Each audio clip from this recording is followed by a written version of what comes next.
Tira Sandam tu Tuar lai kamu Miswan berthi I cross to thangin Anun na Katan atla Kapwan se Don kathei to pin Chatuan nun Sandam tu min pek su Kadam lai ni atlat ma song Katan la Moy berani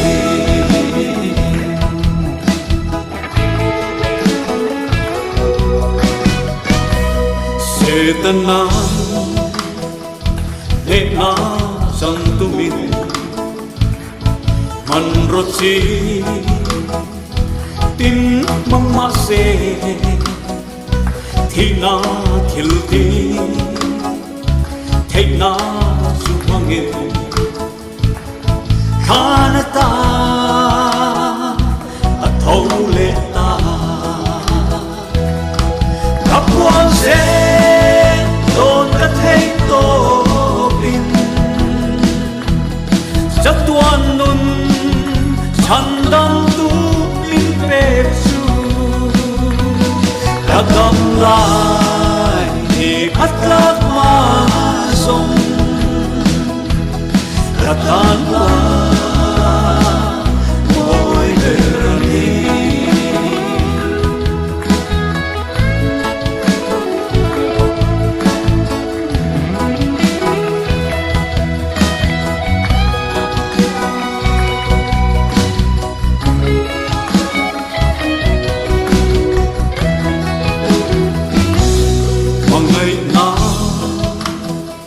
Magda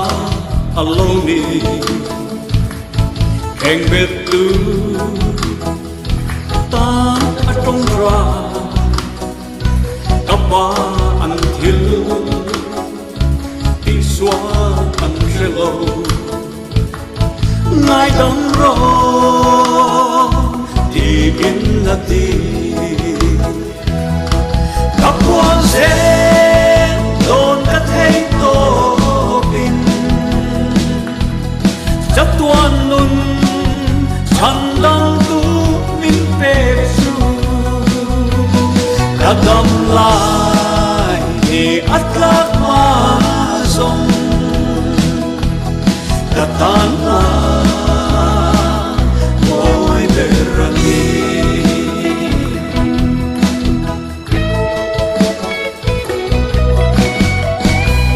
Sandam tu Thina athin Atho le Nanun katro Afel na ka Tan fel na liin Yom san na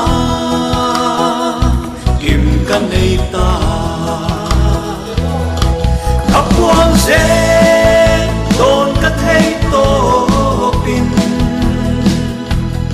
Chatuan nun Sandam tu min pek su Kadam lai ni atlat ma song Katan la